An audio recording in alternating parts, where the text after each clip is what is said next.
on se retrouve aujourd'hui pour la dernière vidéo de cette semaine spéciale fête de fin d'année, spéciale Noël consacrée entièrement à Friends, à ses acteurs, et aujourd'hui on va parler uniquement donc de la série. Pour cela, j'ai lu ce livre-là, donc voilà, je vous le montre, c'est de Kelsey Miller, Nostalgie Friends, un phénomène depuis 25 ans. Donc voilà, il y a beaucoup d'informations que j'ai pêchées dans ce livre, qui est une véritable mine d'informations, mais pas que sur la série, également sur les acteurs. Donc aujourd'hui, on va parler un petit peu de la création de Friends et de plusieurs anecdotes. Et c'est quand même assez intéressant de savoir comment tout a démarré. Donc Friends, à la base, il s'agit vraiment de deux friends, de deux amis. Il s'agit de Martha Kauffman et David Crane, qui sont donc les créateurs de la série. Et on va remonter un petit peu le temps. On va remonter en 1975. C'est à cette époque-là que Martha et David se rencontrent. Ils sont donc à l'université. Ils jouent ensemble dans des pièces de théâtre. Donc ils sont tous deux étudiants en art dramatique, mais ils traînent pas vraiment ensemble.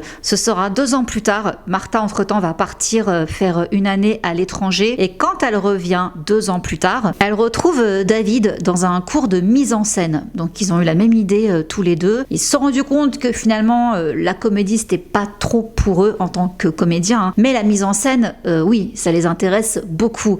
Donc ils vont se retrouver lors de ce cours et là ils vont commencer à ne plus se lâcher en fait. Ils vont bosser ensemble, ils vont traîner ensemble, ils vont devenir inséparables et ils vont monter leurs propres pièces. Donc ils vont en faire plusieurs, notamment des comédies musicales. Donc là maintenant ils ont 30 ans, leurs créations sont très appréciés du public et ils se font repérer par une certaine Nancy Josephson qui est un agent et qui leur propose de tenter leur chance à Los Angeles pour la télévision. C'est ce qu'ils vont faire, donc ils restent à New York mais ils vont envoyer pas mal de scripts à des chaînes. Ils vont leur acheter pas mal de scripts, cependant ils resteront dans un tiroir, ça ne donnera rien du tout. Aucun de leurs pitchs ne va être porté au petit écran. Bon, le duo ne baisse pas les bras, ils partent s'installer à Los Angeles. Cependant, ça ne va rien donner. Tous les pitchs qu'ils écrivent, tout ce qu'ils font, ça donne pas grand chose quoi. Donc ils sont sur le point de repartir à New York et sur le chemin de l'aéroport, ils soumettent un dernier pitch au studio Universal et là, bingo, il y a un patron qui les rappelle, il leur dit revenez tout de suite. Donc ils restent à LA et c'était quoi donc ce fameux pitch?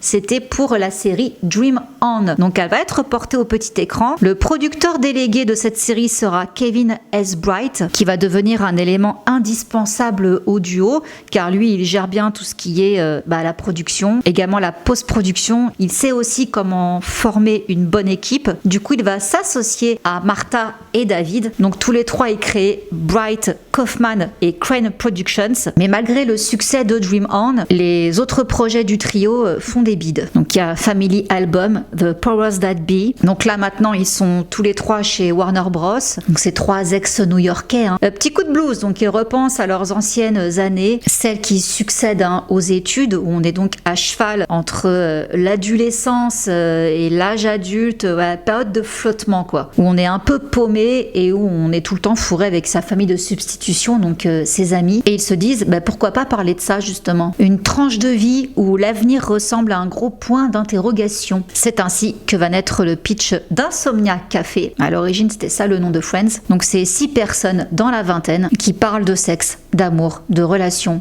de projets de carrière dans un café. Et ça tombe bien, c'est exactement ce que la chaîne NBC recherche. Donc ils achètent le pitch, mais aussi le pilote. Donc ça restera pas dans un tiroir, il faut monter un pilote. Insomnia Café est rebaptisé Friends Like Us. Martha et David pondent un scénario en 3 jours et les choses vont prendre une tournure beaucoup plus sérieuse quand c'est James Burrows qui déclare que c'est lui qui va réaliser le pilote. Alors quand je dis que les choses deviennent plus sérieuses, c'est que là, à cette époque-là, James Burrows, Jim, comme on l'appelle, c'est juste le plus grand réalisateur de comédie pour la télé de tous les temps, selon certains. Donc c'est pas n'importe qui là qui va s'occuper du projet, donc faut pas se foirer. Mais la NBC, alors elle aime bien le pitch, le scénario, tout ça, il y a pas de souci, mais ils veulent que Martha et David rajoutent un 7e personnage, quelqu'un de plus âgé qui serait un genre de mentor pour ces 6 jeunes un peu paumés. Du coup, David et Martha vont écrire un 7e personnage qui sera un flic, et en fait ils aiment pas. Ils arrivent pas à pondre pondre un personnage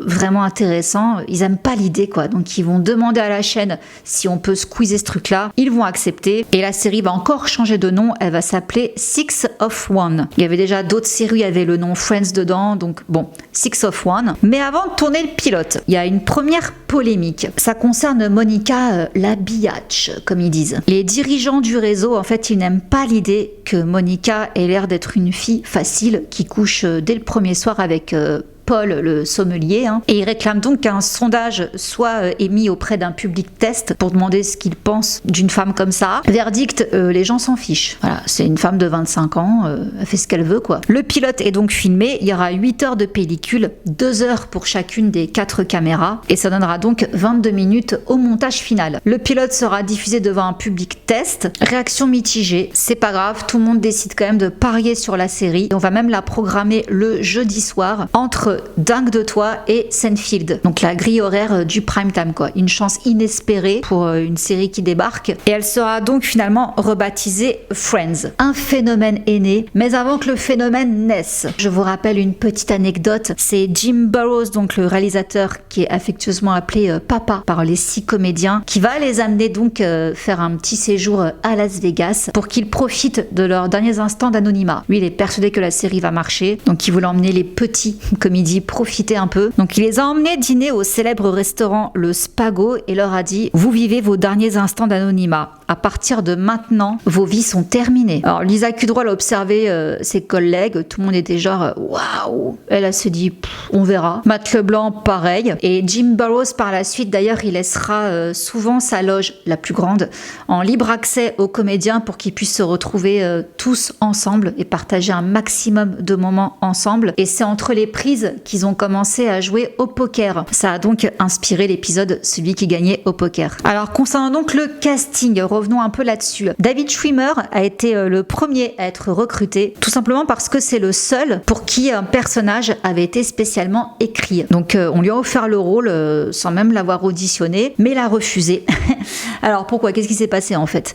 Martha et David, ils l'avaient déjà auditionné pour une autre série qui s'appelle Couples, qui a capoté au passage. Et bien qu'il n'ait pas été retenu pour jouer dans cette série, Martha et David avaient adoré sa performance, sa vulnérabilité de chien battu, et il leur avait donc inspiré le personnage de Ross. Sauf que là, comme je vous disais dans la vidéo sur David, il venait de tourner Monty, ça l'avait beaucoup frustré, il voulait rentrer à Chicago, il voulait retourner au théâtre, il en avait marre de Los Angeles, mais Martha et David voulaient absolument qu'il auditionne, quoi. Pour eux, c'était lui, Ross. Ils voulaient pas. Du coup, qui est allé lui faire la cour?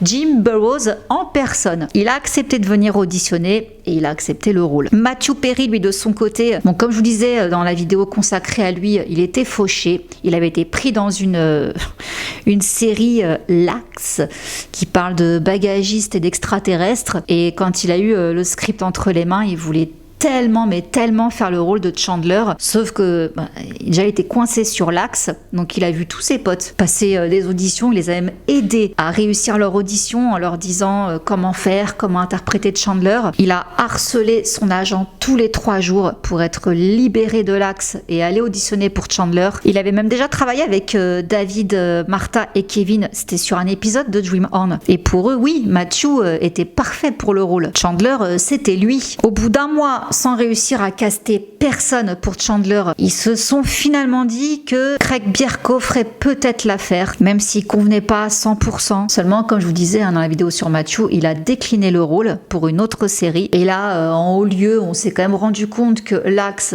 ça allait faire un four, quoi. Donc oui, Matthew, vas-y, va auditionner. Tellement qu'il était à fond, tellement qu'il avait fait répéter ses potes pour le rôle de Chandler, du coup quand il s'est pointé à l'audition, il n'a pas eu besoin d'avoir de script avec lui. Il connaissait le rôle déjà par cœur, il a tout cartonné et il a pu décrocher le rôle de Chandler. J'ai aussitôt su que ma vie allait changer. Je savais que j'allais avoir le rôle et je savais que ça allait être énorme. Ne me demandez pas pourquoi, je le savais, c'est tout. Et ça a été très vite parce que du coup il a auditionné le vendredi et ils ont commencé à tourner le lundi. Concernant le rôle de Phoebe, Lisa Kudrow s'est présentée au casting et quand elle a vu que c'était Jim Burrows en personne qui était là, elle a très vite déchanté. Pourquoi ? Parce qu'elle le connaissait. En fait, elle était persuadée qu'il la détestait parce qu'il l'avait virée d'une autre série qui s'appelait Frasier au bout de 4 jours de tournage. Il préférait l'actrice Peri Gilpin, qui était persuadée qu'il lui en voulait, qu'elle n'avait pas fait assez bien son taf ou quoi.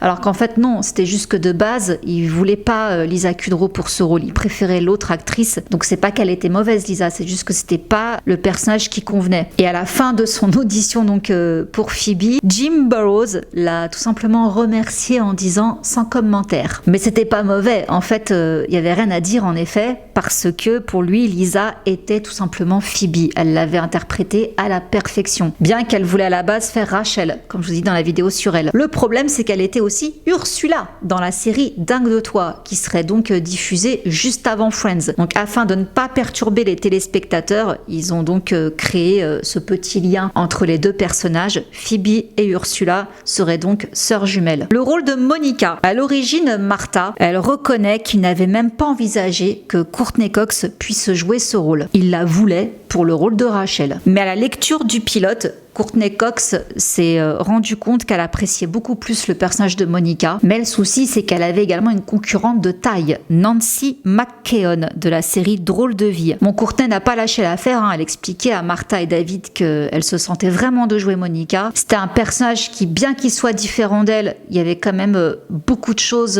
qui lui parlaient. Martha Kaufman et David Cran préférait aussi Courtney plutôt que Nancy. Donc, ils ont accepté. Elle avait le rôle de Monica. L'audition de Matt LeBlanc pour Joey. Alors là, c'est encore une autre histoire. Bon, déjà, le rôle comme il était écrit.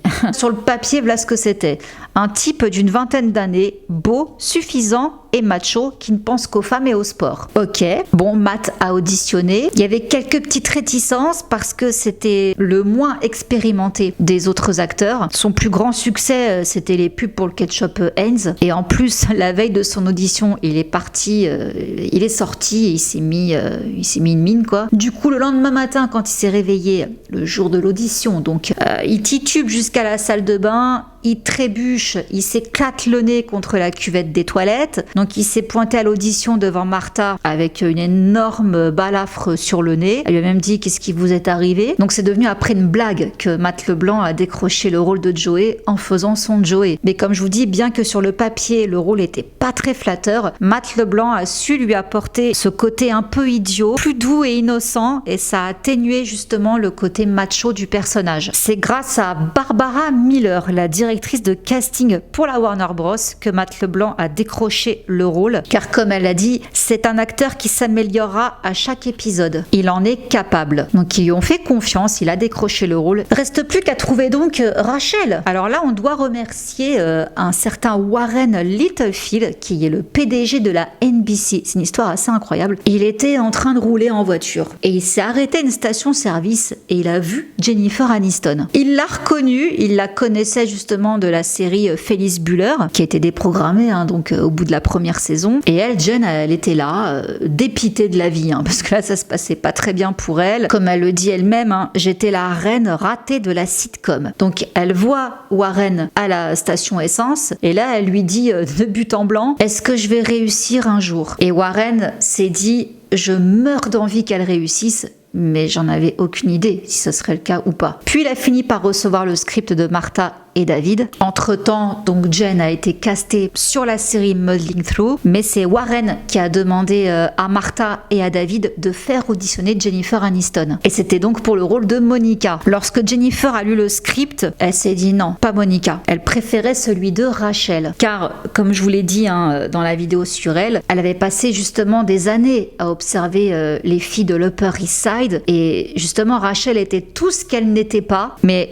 elle connaissait ces filles-là par cœur pour les avoir observées pendant des années, quoi. Et David Crane dit que c'était la meilleure et de très loin de toutes celles qui ont auditionné pour Rachel. Donc oui, elle a eu le rôle de Rachel. Restait plus qu'à prier pour que Muddling Through ne soit pas reconduit. Et là, apparemment, on a assisté à un miracle. C'était lors de la première lecture qui rassemblait pour la première fois les 6 acteurs dans la peau de leur personnage. Et comme ils disent, c'était comme les 6 pièces d'un puzzle qui s'assemblaient à la perfection. Au cours du tournage de la première saison de Friends, Jim Burrows a appris une mauvaise nouvelle qu'il a annoncée à Jennifer Aniston. Modeling Through, la chaîne CBS réclamait 3 épisodes supplémentaires. Même lui, Jim, il s'est dit mais c'est une blague, cette série elle est pas vouée à marcher. Et oui, en fait le but de la CBS c'était clairement de mettre des bâtons dans les roues à la NBC, la chaîne qui diffuse donc Friends, en retirant Jennifer Aniston pour les forcer donc à caster quelqu'un d'autre. Donc vraiment mettre la zizanie quoi. Bon,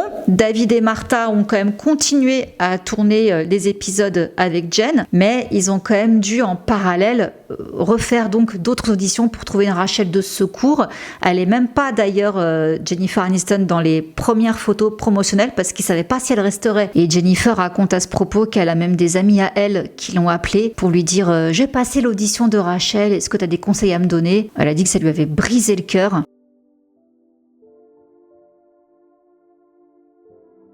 Petite anecdote sur le fameux générique dans la fontaine.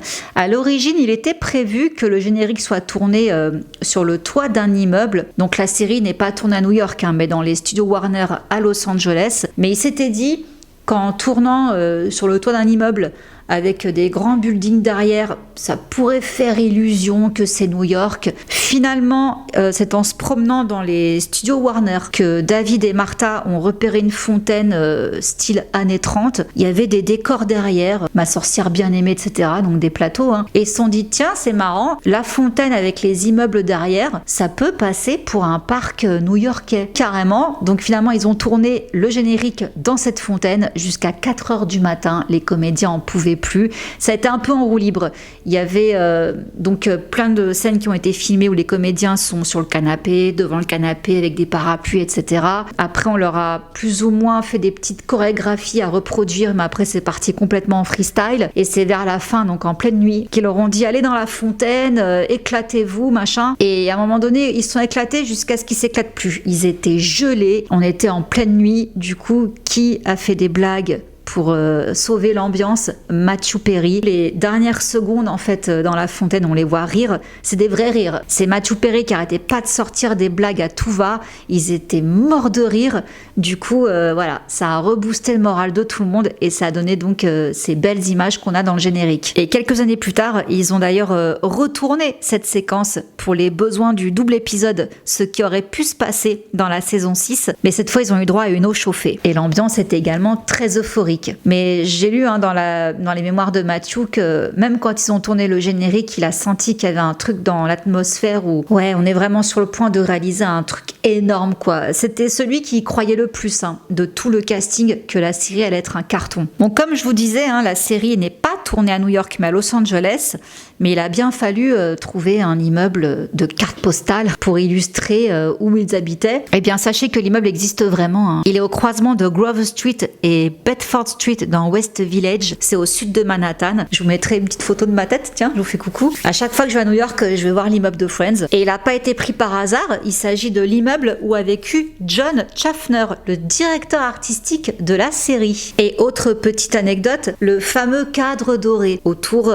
du Judas de la porte de Monica. À la base, c'était un miroir. Sauf qu'un membre de l'équipe technique l'a cassé sans faire exprès. Et les décorateurs l'ont trouvé joli comme ça. Donc ils ont décidé de le garder et de le mettre là, quoi, sur la porte. Autre anecdote aussi par rapport aux appartements. Dans les 6 premiers épisodes de Friends, il y a l'appartement des garçons qui avait le numéro 4 et celui des filles le numéro 5. Mais les producteurs se sont rendus compte que ces numéros correspondaient à des appartements de rez-de-chaussée, alors que ceux des Friends étaient plus hauts dans l'immeuble. Donc ils ont changé ensuite les numéros en 19 et 20. Alors savez-vous pourquoi tous les titres des épisodes de Friends commencent par celui qui? Eh bien, ça a été fait pour des raisons pratiques, tout simplement. Donc, lors d'une interview, on a justement David Crane qui a expliqué « Nous avons travaillé sur suffisamment de séries où les gens passaient beaucoup de temps à trouver des titres intelligents et accrocheurs. Donc, je me suis dit que quand on parlait d'un épisode, on disait toujours « Oh, eh bien, c'est celui avec le truc là. Donc, faisons ça. » Et puis, c'est resté. C'était plus facile et les gens s'en sont souvenus. Pas bête. Pratique et pas bête. Pour revenir et faire une petite parenthèse sur les auditions, tout ça, qui aurait pu être qui au final? Alors c'est intéressant, parmi les prétendantes, il y avait Tiffany Amber Thiessen, qui était donc à cette époque-là star de Sauvé par le Gong, mais elle était juste un peu trop jeune pour que ça colle avec le reste du casting. Il y a une autre actrice de Sauvé par le Gong, c'est Elizabeth Berkley. Elle avait également passé une audition pour le rôle de Rachel, mais aussi Théa Leoni, qui était également envisagée pour le rôle de Rachel, de même que John Cryer de Mon oncle Charlie pour Chandler. Également, comme je vous ai dit, donc Greg Birko. Et il y a même Vince Vaughn qui avait auditionné pour Joey. Il y a d'autres rôles secondaires qu'on a vus dans Friends, mais qui avaient auditionné à l'origine pour les rôles principaux. Donc on a par exemple Jon Favreau. Il avait passé le casting pour jouer Chandler. Finalement, il a incarné Pete Baker, le petit ami millionnaire de Monica dans la saison 3. Et même, alors j'étais choquée, Ellen DeGeneres qui avait été contactée pour interpréter le personnage de Phoebe, mais elle a refusé. Et dès le départ, sachez que l'équipe de Friends a toujours montré une cohésion hors du commun. Et ce, tout au long des 10 saisons, ils ont toujours tout fait ensemble. Et c'est Courtney Cox d'ailleurs qui avait mis l'accent là-dessus dès le début. Elle a sorti donc de Seinfeld et elle avait justement beaucoup apprécié le tournage sur cette série parce que c'était la petite nouvelle et tout le monde l'avait traitée comme une égale. Et il y avait vraiment une super ambiance de tournage. Donc elle avait dit à ses 5 co-stars, ici il n'y a pas de star. Il n'y en a pas un qui est plus que... Non, on est tous les 6 logés à la même enseigne, quoi. Donc restons soudés et tout se passera pour le mieux. Tout le monde l'a reçu 5 sur 5 et tout le monde était d'accord. Pour autant, concernant les salaires, c'est David Schwimmer et Jennifer Aniston qui touchaient plus parce qu'ils étaient considérés comme les stars du show. Le couple phare, quoi, Ross et Rachel, donc ils touchaient un peu plus que leurs co-stars, mais ils ont refusé. Ils ont dit non, on baisse notre salaire, on veut être à égalité avec les autres. On sait qu'ils touchaient environ dans les 22 000 $500 par épisode, mais les enchères ont monté avec le temps et justement, c'est David qui en parle. Il est allé trouver ses partenaires parce que ses agents l'avaient appelé en lui disant il faudrait peut-être que tu demandes une augmentation là. C'était en 96, la série marchait bien, ça faisait 2 ans. Mais il voulait pas y aller en solo. Donc il est allé voir ses partenaires pour qu'ils y aillent tous ensemble. Donc c'est ce qu'ils ont fait. En juin 96, ils ont demandé à la Warner une augmentation générale. Ils voulaient 100 000 $ chacun et ils voulaient aussi une partie des recettes à partir du moment où la série serait rediffusée en 98. Une première. À cette époque-là, aucun acteur n'avait perçu une partie des bénéfices. Finalement, ils ont cédé et ils ont encore renégocié leur contrat en 2000. Et cette fois-ci, ils voulaient 1 million de $ par épisode, ainsi qu'un plus gros pourcentage des bénéfices des rediffusions. Et encore une fois, la chaîne a dû accepter. Donc voilà l'évolution du salaire dans Friends. Et sachez que, parenthèse, donc les rediffusions, tout ça. Apparemment, il continue de percevoir 20 millions de $ de royalties chaque année. Maintenant, pour en revenir un petit peu au personnage, Matt LeBlanc a eu beaucoup de mal avec le personnage de Joey. Concrètement, Joey était décrit comme un pervers. C'était le type qui draguait tout ce qui bougeait. Donc il est allé voir Martha et David en leur demandant s'il serait possible que Joey voie les 3 filles, donc Rachel, Monica et Phoebe, comme des petites sœurs et qui couchent avec tout ce qui bouge à côté, mais pas avec ces 3-là, qu'au moins Joey respecte ces 3-là. Martha et David ont très bien compris de quoi ils parlaient. Ils ont dit ok.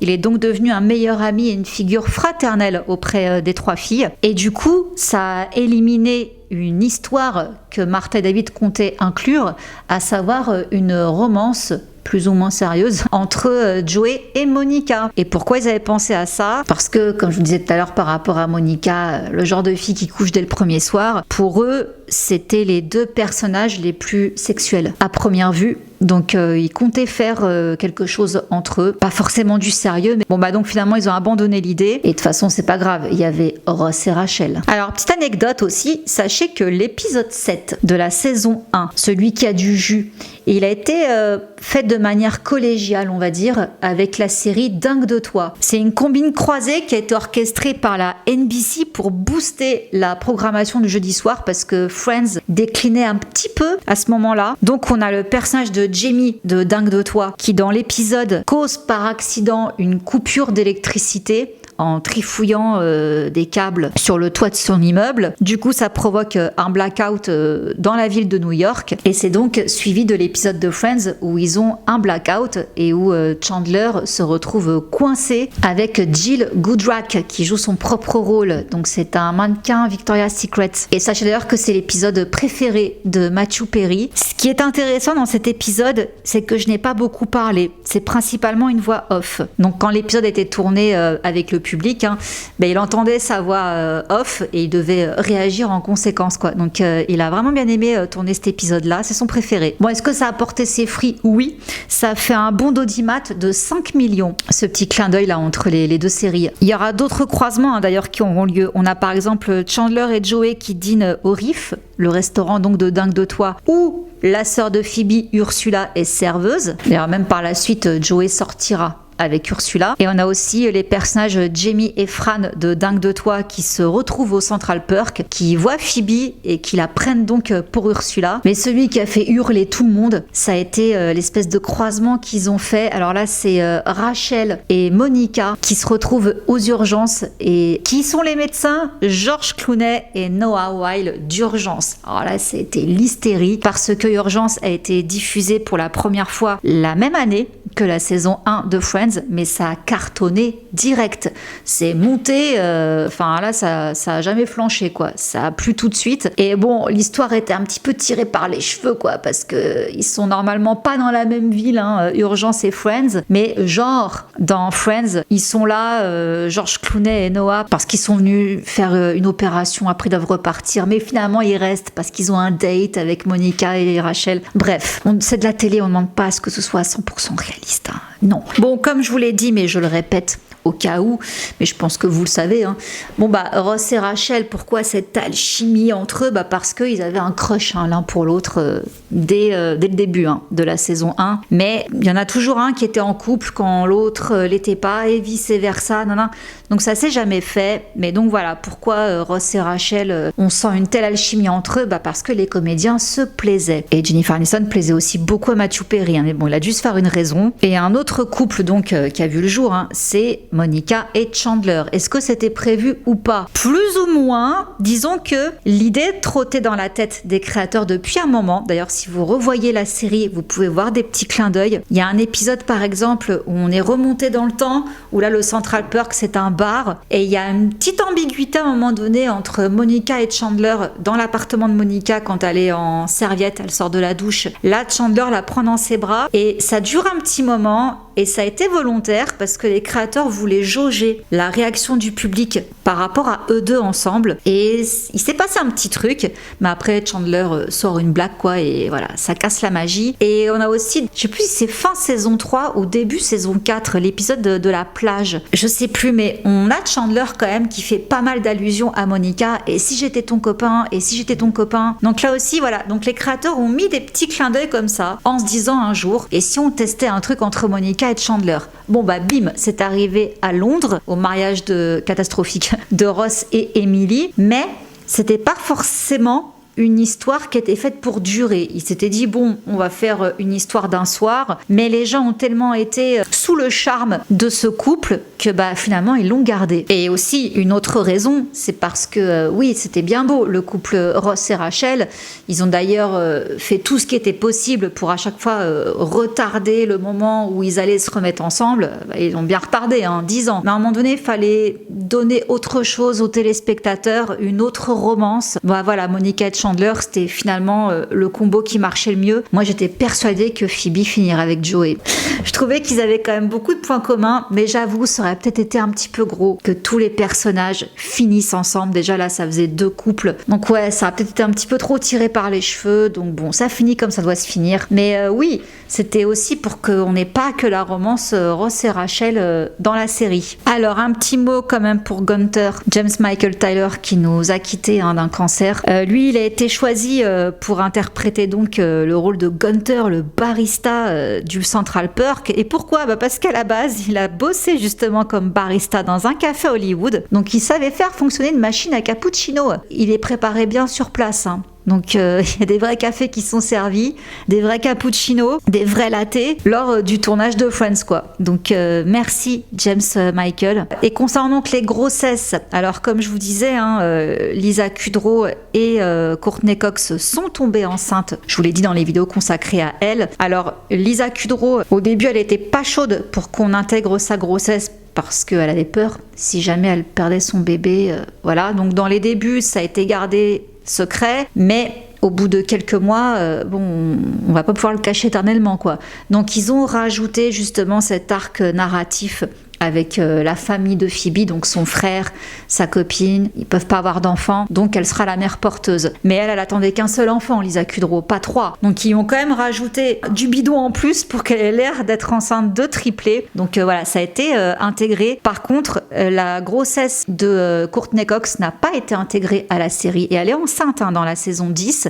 Elle porte souvent d'ailleurs de très larges tuniques. Et pourquoi ça n'a pas été intégré ? Parce que Monica n'arrive pas à tomber enceinte dans Friends, tout simplement. Et d'ailleurs, à propos de Courtney Cox, ils ont fait un petit clin d'œil d'humour quand elle a épousé David Arquette le 12 juin 99. Donc elle a changé son nom en fait au générique. Elle s'appelait maintenant Courtney Cox Arquette. Et pour marquer l'événement, il y a donc les 6 acteurs de Friends qui ont été crédités de la même façon lors du premier épisode de la 6e saison. Donc on a Jennifer Aniston Arquette, Matthew Perry Arquette, etc. Concernant quelques petites polémiques, il y en a quand même eu quelques-unes, notamment avec un épisode, c'est l'épisode où Joey et Chandler tombent sur une chaîne X et où ils veulent plus l'enlever parce qu'ils ont peur qu'après il l'ait plus. Le sujet a été jugé trop sensible pour certains pays, donc le Royaume-Uni a décidé de l'interdire et l'épisode aux États-Unis a été accompagné d'un avertissement. Et alors, autre chose également, là carrément ils ont dû supprimer le truc. Ils ont fait un épisode, ils l'ont tourné avant les attentats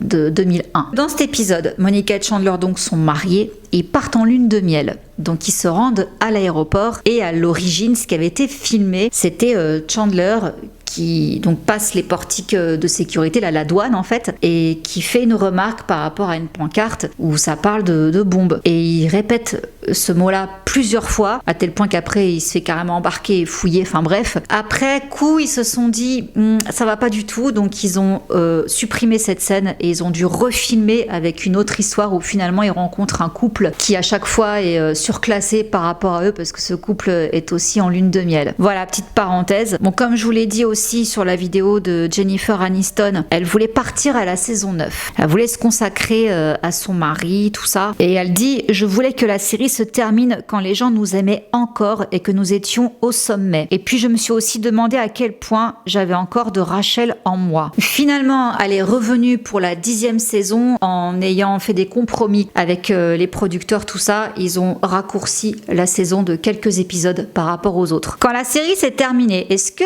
les acteurs ont gardé des objets, des souvenirs? Alors oui, mais pas Courtney Cox. Elle n'est pas du genre à collectionner, elle a dit. Mais par contre, Jennifer Aniston, elle a gardé une robe de Monica. Je suis allée dans sa garde-robe et je l'ai sortie. Je l'ai toujours et je la porte encore aujourd'hui. Elle a de toutes petites fleurs, un col en V en dentelle noire et une petite manche courte avec un léger volant en dentelle noire. Elle a pris ça et également le mug néon. Lisa Kudrow, quant à elle, elle a conservé bague de Phoebe. Et quant à Matthew Perry, il a piqué une boîte à biscuits avec un cadran d'horloge dans l'appartement de Monica, puis l'a ensuite offerte à Lisa Kudrow parce qu'à un moment donné, elle l'a regardée et a pensé que c'était une vraie horloge. C'est pour ça qu'il lui a offert. Et Matt Leblanc, quant à lui, il a gardé une balle de baby-foot avec laquelle il jouait souvent avec Matthew Perry. Et il a également shippé un cadre de plaque d'immatriculation I Love Friends et il l'a posé sur la voiture de David Schwimmer. Et lui, par contre, il a juste pris une petite pancarte Professeur Geller dans son bureau au musée, enfin son faux bureau au musée. Donc pour cette réunion également, comme je l'ai dit dans la vidéo sur Lisa Kudrow, elle était très nerveuse de devoir chanter Smelly Cat avec Lady Gaga. Elle se rappelait plus du tout des accords ni rien, donc elle a dû tout googler pour tout réapprendre. Alors, est-ce que Friends a bien vieilli? Moi, je trouve que oui, personnellement. Mais toutefois, il y a certaines thématiques jugées problématiques aujourd'hui. Par exemple, on a abordé dans Friends l'homosexualité et le mariage homosexuel, notamment avec celui de Carol et Suzanne. Alors les créateurs ne l'ont pas fait pour surfer sur un buzz ou quoi que ce soit, non, c'est parce qu'à l'origine ils avaient un couple d'amis qui était un couple lesbien, qui était marié, qui avait même plusieurs filles. Martha était la marraine et tout simplement elle a pensé à elle, quoi, donc elle a voulu l'inclure dans la série. Ça a quand même fait polémique parce que c'était à une époque où c'était pas encore très bien vu tout ça, et c'est d'ailleurs un petit peu dommage parce que on dit souvent que Friends est une série homophobe quand on la regarde aujourd'hui, parce qu'il y a beaucoup de blagues sur les gays, etc. Mais quelque part, il n'empêche que, oui, c'est peut-être de l'humour qui passe un petit peu moins, voire pas du tout maintenant, mais il y avait quand même un beau message avec cet épisode-là. On a quand même inclus, alors c'était une première, un mariage lesbien à la télévision, donc il y avait quand même une bonne intention derrière. C'était important de montrer que les homosexuels avaient le droit de se marier. Maintenant, il y avait des familles qui vivaient comme ça. C'était 2 femmes ensemble, un enfant. Donc, il y avait quand même un message bienveillant derrière. Mais ce qu'il faut aussi, je trouve, pas oublier, c'est qu'à chaque fois que Ross balance des trucs un peu lourds, voilà, sur les gays, Suzanne, elle te le recadre direct, et à chaque fois c'est Ross qui passe pour un idiot. Finalement, on a quand même ridiculisé le personnage de Ross à ce niveau-là. Donc le message pour moi est clair, il n'y a rien de malveillant là-dessus, mais il y avait aussi un autre petit problème qu'avait soulevé Oprah quand elle avait justement interviewé Friends dans leur début. Elle avait dit: il n'y a pas de noir dans votre série. Donc là aussi ça ressort beaucoup tout ça, le problème de la diversité dans Friends. Et là c'est David Schwimmer qui avait insisté justement à ce qu'il y ait de la diversité, donc il voulait avoir des petites amies, hein, pas que blanches, pas que caucasiennes. Donc il y a eu Julie, donc sa petite amie asiatique avec qui il est pendant 7 épisodes, et justement on a interviewé l'actrice qui fait Julie, Lauren Tom, et elle a déclaré: tellement de jeunes filles asiatiques m'abordaient pour me dire que c'était le premier modèle qu'elles avaient dans une série télé aussi largement diffusée. Enfin une fille asiatique qui parlait sans accent, américaine, désirable, sexy et drôle. Donc ça a été que des bons retours. Mais on a aussi Aisha Tyler qui a interprété Charlie, également une petite amie de Ross. Donc ça a été la seule femme noire à apparaître dans plusieurs épisodes de la série. Et elle était très heureuse. Enfin, elle a même pas fait gaffe en fait que c'était la seule femme noire sur le plateau. Elle a pas ressenti quoi que ce soit de négatif. Et justement, donc Kelsey Miller, elle a interviewé une productrice américaine, également comédienne, Akilah Hughes, qui a justement grandi en regardant Friends à la télé. Donc c'est une femme noire, hein. Elle regardait ça avec sa famille, et elle dit: on ne regardait pas pour critiquer. Ça n'existait pas à l'époque. Pas besoin de transformer ça en débat culturel. On se disait juste, c'est la meilleure série et je la regarde. La blancheur de Friends ne m'a jamais dérangée. Et oui, là-dessus, je la rejoins. Moi, gamine, je regardais le Cosby Show, le Prince de Bel-Air, ou comment s'appelle la série avec les frères Wayans, là, je me rappelle plus. J'ai pas le souvenir d'avoir vu de blanc dans la série, mais je me suis jamais posé de questions. Je me suis jamais dit que c'était une série raciste où il y avait pas assez de diversité ou quoi.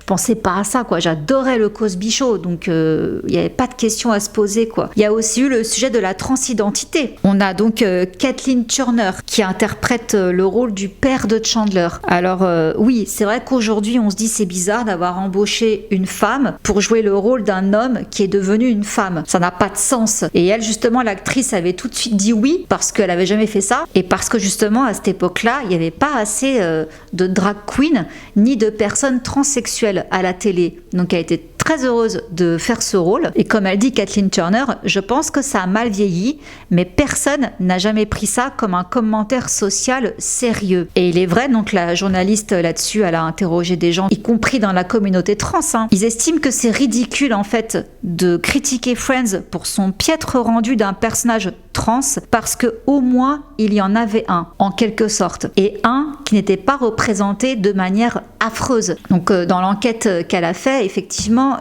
souvent les drag queens ou les personnes trans dans les séries, souvent ça se finissait mal pour eux, quoi. C'était pas des portraits très flatteurs. Or là, ce qui est quand même intéressant de retenir dans l'épisode donc où Chandler va voir son père à Las Vegas, c'est que c'est une femme maintenant talentueuse, drôle, heureuse, et elle assiste au mariage de son fils, même s'il y a quelques vannes, tout ça un peu maladroite. So, are you his mother or his father? What? I've never seen one before. Yeah, There's Ross. Why don't you go talk to him? I didn't even have a chance to act as though I'm okay with it. Bah, il n'empêche que au moins ils ont montré ça à la télé, Friends. Ils ont montré que les trans existaient à une époque où ils étaient à peine reconnus, voyez. Donc c'était très intéressant, je trouve, ce qu'elle a abordé là-dedans cette journaliste. On parle aussi de grossophobie. Là, c'est pareil, le personnage Fat Monica, donc Monica la grosse. Beaucoup de personnes en surpoids ne l'ont pas mal pris à l'époque. En fait, ce qui faisait rire, c'était pas que Monica soit grosse. Ce qui faisait rire, c'était de voir l'actrice Courtney Cox mince porter le costume d'une femme grosse, parce qu'on voyait avec le maquillage ça que c'était pas naturel, quoi. On aurait mis une véritable personne obèse dans la série, je pense pas que ça aurait fait rire qui que ce soit, quoi. Là, ce qui était drôle, c'était tout le côté maquillage, c'est juste ça qui est comique, c'est pas l'obésité qui est comique. Mais encore une fois, moi je trouve pas ça si dramatique. Enfin, moi j'ai pas vu la série sous cet œil-là, mais il faut peut-être aussi prendre en compte l'intervention des chaînes. Par exemple, la chaîne qui diffuse Friends était pas très chaude pour qu'il y ait un mariage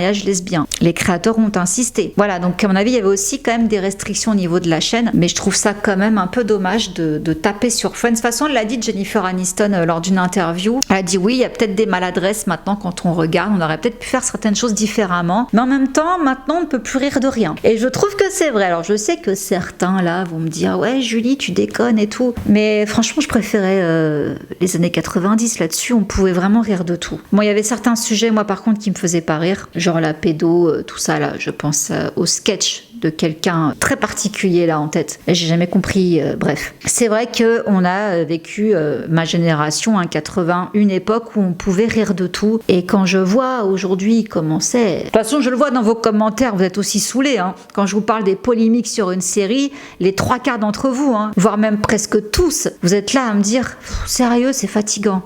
Je suis bien d'accord. C'est devenu fatigant. Et sachez que tellement que Friends est devenu populaire et un phénomène culturel, on a même en janvier 96 la compagnie Coca-Cola qui a annoncé un partenariat entre Friends et Coca-Cola Light pour une nouvelle campagne de 30 millions de dollars. Et à l'époque, c'était quand même énorme et inhabituel d'associer l'intégration d'un produit old school et la culture de la jeunesse. Donc la campagne a été intitulée « Qui va boire le Coca Light ?» et il y avait tout un jeu qui avait été mis en place autour de ça. Donc l'un des Friends avait volé un Coca-Cola Light dans la maison de Monica et Rachel. Et donc chaque jeudi soir, quand l'épisode était diffusé, il y avait une pub Coca-Cola Light qui était diffusée pendant la série en montrant l'un des personnages en train de boire un Coca Light, et les spectateurs devaient regarder les bouchons Coca-Cola qu'ils avaient pour voir s'ils avaient donc gagné un prix. Et le grand prix a été annoncé pendant la dernière pub qui était diffusée le soir du Super Bowl. Donc voilà, même Coca a compté sur Friends pour relancer Coca Light, qui ne marchait plus du tout. Et à chaque fois quand on pense pourquoi cette série a plus marché que les autres, bon déjà parce qu'à cette époque-là, il y avait énormément de séries sur les familles. Il y en avait assez, quoi. Donc déjà un groupe de potes, ça a plu. Mais ça a également plu parce que ça a parlé à la génération X, comme on dit. Ils sont là, ils ont fini les études, ils travaillent, ils n'ont pas encore fondé de famille, mais ils sont paumés. Ils savent pas ce qu'ils vont faire encore de leur vie, ils ne savent pas encore même qui ils sont vraiment. Et Friends abordait toutes ces thématiques-là. Pour beaucoup, Friends, c'était la vraie vie, mais en mieux. Donc il n'y avait jamais rien de très dramatique, tout se finissait toujours bien. Et même si c'était une série légère et pas si réaliste que ça, il y avait quand même beaucoup de choses qui parlaient aux gens, et même si ils travaillaient pas des masses, hein, c'était toujours dans un café ou chez les uns, chez les autres, ben il n'empêche qu'on aimait les voir vivre, et c'est devenu une série doudou pour des millions de téléspectateurs, et même encore aujourd'hui. Maintenant, quand les gens ont un coup de mou, ils regardent Friends, c'est devenu un antidépresseur, Friends. Moi la première, hein, quand ça n'allait pas, Friends, c'était mon refuge, c'était les amis que je voulais avoir à ce moment-là pour me consoler, et je sais que je suis pas la seule, hein, ça a été le cas de beaucoup de personnes, tout le monde voulait une bande de potes à la Friends, et elle continue encore à marcher. Les nouvelles générations la regardent, donc quelque part elle est intemporelle. Voilà, mais écoutez, c'est là-dessus qu'on va conclure, les amis. J'ai couvert, je pense, pas mal de choses. Il y a encore d'autres anecdotes, hein. Je vous ai pas parlé par exemple de tous les guest stars qu'il y a pu y avoir là-dedans, hein. Julia Roberts, Jean-Claude Van Damme, Reese Witherspoon, Bruce Willis, Suzanne Sarandon, j'en passe, il y en a eu tellement. Donc voilà, voilà les amis pour le plus gros de Friends et surtout la genèse donc de Friends. Voilà, j'espère que cette semaine entière vous aura fait plaisir. Je vous souhaite encore de belles fêtes, même à ceux qui ne fêtent pas Noël, bonne fête de fin d'année quand même. Et je vous retrouve la semaine prochaine. Je vous fais plein de gros bisous. Mouah, profitez bien. Ciao. Undercover on the beat, so twerk it, bitch. Like.